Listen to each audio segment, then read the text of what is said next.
Amanat Inspektur Upacara.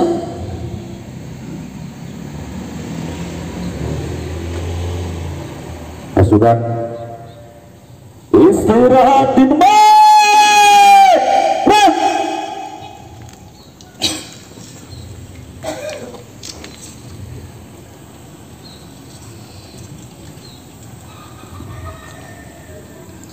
Bismillahirrahmanirrahim. Assalamualaikum warahmatullahi wabarakatuh.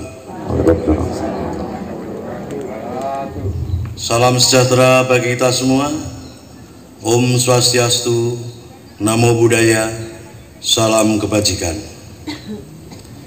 Yang saya hormati Wakil Presiden Republik Indonesia Bapak Profesor Dr. Kiai Haji Ma'ruf Amin beserta Ibu Hajah Wuri Estu Ma'ruf Amin. Yang saya hormati Ketua, para Wakil Ketua, dan para anggota Majelis Permusyawaratan Rakyat Republik Indonesia. Yang saya hormati Ketua, para Wakil Ketua, dan para anggota Dewan Perwakilan Rakyat Republik Indonesia. Yang saya hormati Ketua, para Wakil Ketua, dan para anggota Dewan Perwakilan Rakyat Republik Indonesia. Yang saya hormati Ibu Profesor Dr. Honoris Causa Hajah Megawati Soekarno Putri, Presiden Republik Indonesia kelima. Yang saya hormati Jenderal Purnawirawan Profesor Dr. Haji Susilo Bambang Yudhoyono, Presiden Republik Indonesia ke-6. Yang saya hormati Bapak Jenderal TNI Purnawirawan Trisutresno. Yang saya hormati Bapak Dr. Honoris Causa Haji Muhammad Yusuf Kalla beserta Ibu Hajah Mufidah Yusuf Kalla. Yang saya hormati Bapak Profesor Dr. Haji Budiono beserta Ibu Herawati Budiono. Yang saya hormati Ibu Hajah Sinta Nuriyah Abdurrahman Wahid. Yang saya hormati Ibu Karlinah Jaja Atmaja. Yang saya hormati Yang Mulia para Duta Besar Negara Sahabat dan para pimpinan perwakilan badan organisasi internasional. Yang saya hormati para ketua umum partai politik di Indonesia, Bapak, Ibu, saudara-saudara sebangsa dan setanah air, para hadirin yang saya muliakan, tahun ini genap 10 tahun saya menjabat sebagai Presiden Republik Indonesia. Tahun ini juga genap 5 tahun Bapak Profesor Dr. Honoris Causa Kiai Haji Ma'ruf Amin menjabat sebagai Wakil Presiden Republik Indonesia, sebagai tanggung jawab dan kepercayaan besar yang tidak pernah kami bayangkan sebelumnya. Sebuah mandat dan amanah yang tidak pernah kami pikirkan sebelumnya. Sejak hari ini pertama saya menerima amanah ini, saya sangat menyadari bahwa akan ada banyak gelombang yang harus kami hadapi. Akan banyak tantangan yang harus diselesaikan. Tapi sedari awal saya juga yakin dan sangat percaya bahwa saya tidak sendirian. Ada cita-cita dan harapan masyarakat. Ada dukungan dan doa dari rakyat yang selalu mengiringi dan menguatkan senyum, sapa, dan doa Bapak, Ibu, dan saudara-saudara sebangsa setanah air adalah sumber kekuatan saya. Hari ini 17 Agustus, di momen terakhir saya dan Dr. Honoris Causa Kiai Haji Ma'ruf Amin mengucapkan terima kasih yang sebesar-besarnya kepada Bapak, Ibu semua, kepada seluruh rakyat Indonesia dimanapun berada, yang selama 10 tahun ini telah dengan kuat bersama-sama melintasi tantangan demi tantangan, menapaki langkah demi langkah, dan menghadapi terjadinya perubahan demi perubahan, sehingga kita sebagai sebuah bangsa yang besar bisa sampai pada titik ini, titik yang bisa menjadi titik lontar untuk menggapai kemajuan bersama di masa yang akan datang. Alhamdulillah, selama 10 tahun ini kita telah mampu membangun sebuah fondasi dan peradaban dengan pembangunan, dan Indonesia Iris membangun dari pinggiran, membangun dari desa, dan membangun dari daerah terluar. Sampai saat ini kita telah membangun 366.000 km jalan desa, 1,9 juta meter jembatan desa, 2.700 km jalan tol baru, 6.000 km jalan nasional, 50 pelabuhan dan bandara baru, serta 43 bendungan dan 1,1 juta hektar jaringan irigasi baru. Dengan pembangunan itu, kita berhasil menurunkan biaya logistik dari sebelumnya 24% menjadi 14% di tahun 2023. Kita bisa meningkatkan daya saing dari sebelumnya peringkat 44 menjadi 27 di tahun 2024. Kita mampu memperkuat persatuan karena akses yang lebih merata dan berkeadilan. Selain itu, ketangguhan kita dalam sebuah bangsa juga terbukti dari daya tahan dalam menghadapi pandemi COVID-19, dalam menghadapi perubahan iklim, dan dalam menghadapi geopolitik dunia yang semakin memanas. Patut kita syukuri, alhamdulillah, Indonesia merupakan satu dari sedikit negara yang mampu pulih lebih cepat, bahkan terus bertumbuh. Pertumbuhan ekonomi kita terjaga di atas 5%, walau banyak negara tidak tumbuh, bahkan melambat.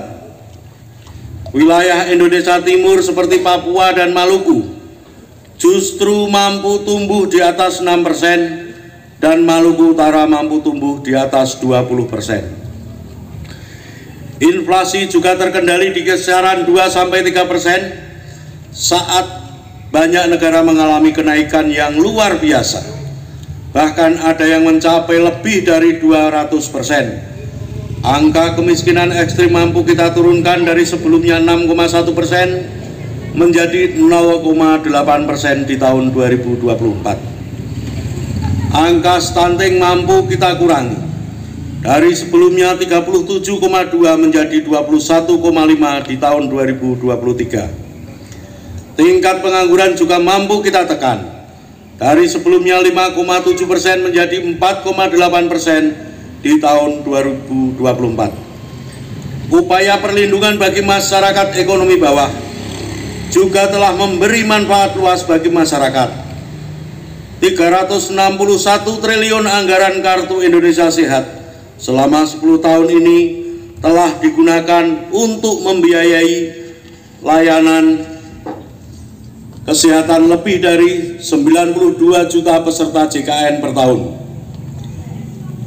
Mulai dari usia dini sampai lansia yang terbesar di seluruh Indonesia. 113 triliun anggaran Kartu Indonesia Pintar selama 10 tahun telah digunakan untuk pendidikan lebih dari 20 juta siswa per tahun, mulai sekolah dasar sampai dengan SMA, SMK di seluruh Indonesia. 225 triliun anggaran program Keluarga Harapan selama 10 tahun telah dimanfaatkan untuk meningkatkan ekonomi sekitar 10 juta keluarga kurang mampu per tahun.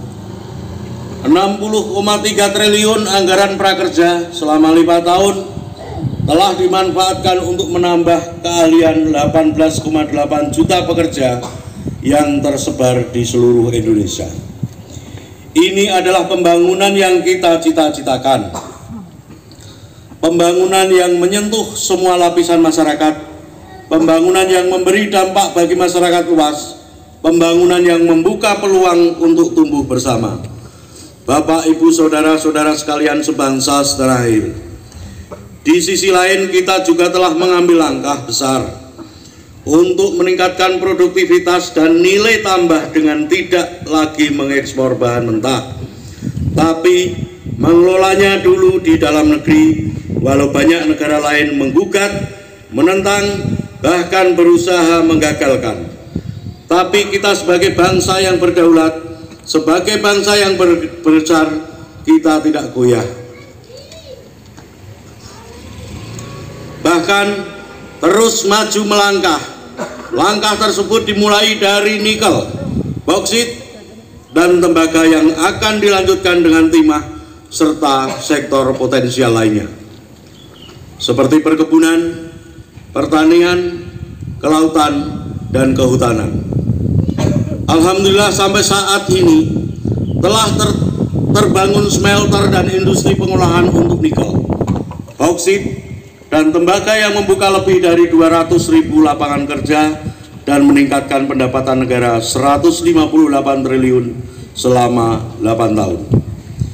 Kita ingin kekayaan yang ada di negeri ini, anugerah Allah Subhanahu wa Ta'ala, dapat dikelola sebesar-besarnya untuk kepentingan rakyat, dapat dimanfaatkan semaksimalnya untuk kesejahteraan rakyat. Oleh sebab itu, kita juga telah mengambil kembali aset kita yang selama puluhan tahun dikelola oleh pihak asing, yang selama puluhan tahun diambil manfaat besarnya oleh pihak asing, seperti Freeport, Blok Rokan, dan Newmont. Alhamdulillah, semua itu bisa kita ambil alih kembali. Selain itu, di saat dunia mulai mengarahkan masa depannya ke ekonomi hijau, Indonesia juga tidak ingin kehilangan momentum, karena Indonesia memiliki potensi besar di sektor energi hijau, yaitu sekitar lebih dari 3.600 ground watts, baik dari energi air, energi angin, matahari, panas bumi, gelombang laut, dan bioenergi. Kita harus konsisten mengambil bagian dalam langkah dunia melakukan transisi energi secara hati-hati dan bertahap. Transisi energi yang ingin kita wujudkan adalah transisi energi yang berkeadilan, yang terjangkau dan murah diakses oleh masyarakat. Di sektor teknologi dan digitalisasi, kita juga patut bersyukur. Untuk pertama kalinya kita memiliki INAH, sebuah digitalisasi layanan pemerintah yang terintegritas untuk mempercepat dan mempermudah layanan bagi masyarakat. Cakupan elektrifikasi terus kita perluas hingga mencapai 99% di tahun 2024. Demikian juga dengan cakupan internet yang terus ditingkatkan hingga mencapai 79%. Cakupan ini akan menjadi ekosistem yang baik dan mendorong digitalisasi UMKM dan pengembangan startup Indonesia, sehingga akan melahirkan sebagian besar entrepreneur muda berkualitas di negeri ini. Dukungan produk dalam negeri juga kita berikan perhatian khusus dengan alokasi APBN, APBD, dan BUMN untuk produk-produk dalam negeri. Dukungan tersebut karena kita ingin apa yang berasal dari rakyat dapat kembali dimanfaatkan oleh masyarakat dan bermanfaat untuk semaksimal mungkin untuk rakyat. Di bidang hukum, kita juga patut bersyukur. Setelah 79 tahun merdeka, akhirnya kita memiliki kitab undang-undang hukum pidana yang baru sebagai upaya memodernisasi hukum Indonesia, serta Undang-Undang Cipta Kerja yang merevisi Undang-Undang 80 dan 1.200 pasal sebagai upaya meregulasi peraturan yang tumpang tindih. Kita juga sudah memiliki Undang-Undang Tindak Pidana Kekerasan Seksual untuk memberikan perlindungan yang nyata, yang lebih kuat, terutama bagi kaum perempuan dan anak-anak. Bapak, Ibu, saudara-saudara sekalian sebangsa dan setanah air, ini adalah hasil kerja keras kita bersama. Ini adalah fondasi besar kita bersama. Ini adalah bukti bahwa persatuan kita, bahwa kerukunan kita, bahwa kerja keras dan kegotong royongan kita dapat membawa Indonesia melompat lebih tinggi lagi. Oleh sebab itu, saya sangat menghargai, sangat mengapresiasi dukungan dan kerjasama seluruh lembaga. MPR RI berperan aktif memperkokoh ideologi negara, memperdalam rencana penyusunan pokok-pokok haluan negara, dan menjaga silaturahmi antar tokoh bangsa. DPR RI yang telah menjalankan fungsi legislasi, menjalankan fungsi penganggaran dan pengawasan, merumuskan RAPBN 2025 untuk suksesi transisi pemerintahan, menyelesaikan banyak undang-undang strategis seperti Undang-Undang Ibu Kota Negara, Undang-Undang Daerah Khusus Jakarta, Undang-Undang Informasi Transaksi Elektronika. Oleh sebab itu, di penghujung masa jabatan ini, izinkan saya menyampaikan suara nurani terdalam kepada Bapak Ibu Saudara-saudara sebangsa dan setanah air, kepada seluruh rakyat Indonesia, tidak terkecuali satupun. Saya dan Dr. Honoris Causa Kiai Haji Ma'ruf Amin mohon maaf. Mohon maaf untuk setiap hati yang mungkin kecewa, untuk setiap harapan yang mungkin belum bisa terwujud, untuk setiap cita-cita yang mungkin belum bisa tergapai. Sekali lagi, kami mohon maaf, ini adalah yang terbaik yang bisa kami upayakan bagi rakyat Indonesia sebagai bangsa Indonesia. Saya tahu bahwa hasil yang kita capai pada saat ini belum sepenuhnya tuntas mencapai hasil akhir, belum sepenuhnya sesuai dengan harapan dan keinginan Bapak Ibu semua. Namun saya yakin dan percaya dengan persatuan dan kerjasama kita, dengan keberlanjutan yang terjaga, Indonesia sebagai negara yang kuat, berdaulat dan mampu melompat menggapai cita-cita Indonesia Emas tahun 2045. Terakhir, kepada Presiden terpilih Bapak Jenderal TNI Purnawirawan Prabowo Subianto, tahun depan insya Allah Bapak yang akan menyampaikan pidato kenegaraan ini pada tanggal 20 Oktober 2024. Izinkan saya menyerahkan tongkat estafet kepemimpinan ini kepada Bapak Prabowo Subianto. Izinkan saya juga menyerahkan semua harapan cita-cita masyarakat Indonesia dari Sabang sampai Merauke, dari Miangas sampai Pulau Rote, dari pinggiran, dari daerah terluar, dari desa, dari pusat-pusat kota kepada Bapak. Semoga Allah Subhanahu wa Ta'ala, Tuhan yang Maha Kuasa, senantiasa memberikan petunjuk dan kemudahan bagi bangsa Indonesia dalam kepemimpinan Presiden Prabowo Subianto pada pemerintahan periode mendatang.